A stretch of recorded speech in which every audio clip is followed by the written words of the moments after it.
Hello guys, good afternoon. I'm gonna give you a brief update today of what is my two-story building house. Ito po yung project ko, last video ko po. So ngayon, ang gagawin natin ngayon is aakyat tayo dyan kung ano ang nangyari.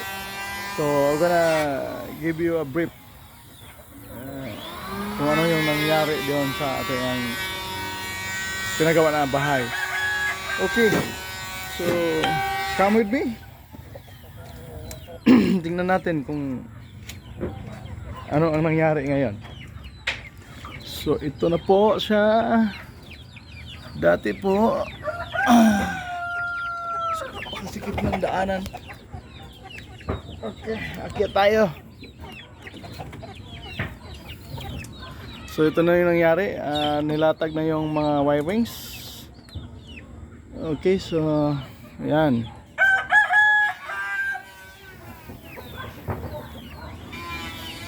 So tingnan natin kung anong nangyari. So ayun na. Medyo kompleto na lahat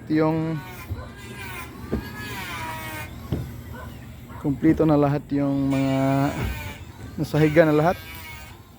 So buhos na lang ang kulang. Pero may mga singit-singit pa na kailangan lagyan ng yan. May mga singit-singit pa yan, hindi pa kumpleto. Kailangan lagyan pa ng mga coverings. Ito rin. Ito yung portion ng CR ko. So yan. Ito yung portion ng porch. Dito sa ilalim kusina to. Yun, so kailangan pa ng sahig. So ngayon ang nangyari,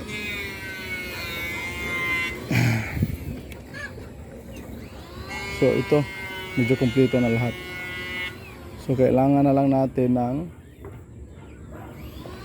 ilagay yung kung saan yung haligi ng bahay, haligi ng paglalagyan ng bubong. So ayan. So bukas siguro lalagyan na nila ng yung pipe. Kasi yung foundation ko para sa bubong ay pipe lang yan. 4-inch pipe. So diyan yung sukat is 14 vertical. Tsaka dito sa kabila is 10 vertical. Bali 40 by 10 yung ko, 14 by 10. So ang sukat nito pala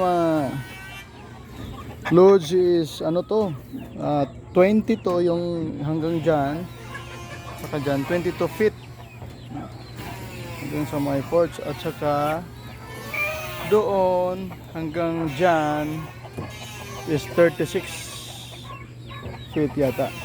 So ayan, naririnig nyo ng planer, yun yung furniture shop ko.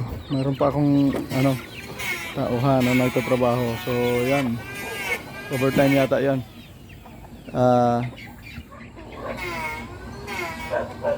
So ayan mga lods, saan kaya aabot yung 500k? So pagkatapos siguro by Saturday bubuhos na bubuhos na ng semento, masahiga na lahat. So bukas matapos tong dito na parts. So yung so pag masahiga na to, doon na.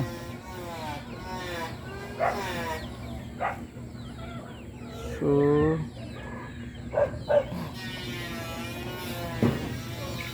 ilang ba to? So yung aircon,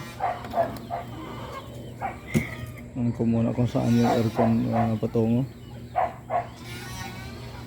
Sinabihan ko na may siya sa aircon. lightings yan, no? So yun yung mga wirings natin. Update po today is 6 p.m. Mga 6 p.m. na, 6:13 p.m. So gagabi na yata. Bago pala ako dumating galing sa office. So yan. Yan yung update natin ngayon mga lods. So yun mo yung working ano ko, furniture shop. Nandun din sa kabila yung isang ano dyan. Tsaka yung mga kahoy ko, mga stocks. Ito rin yung machine, yun yung dalawang panday dyan. Tsaka dyan sa kabila isa, doon dalawa sa kabila. So bali apat yung ano ko, tauhan ko na gawa-gawa ng furniture ko. So yun, thank you for watching. Please subscribe for my channel, Kinabuhing Gagmay. So God bless you all. Thank you for watching.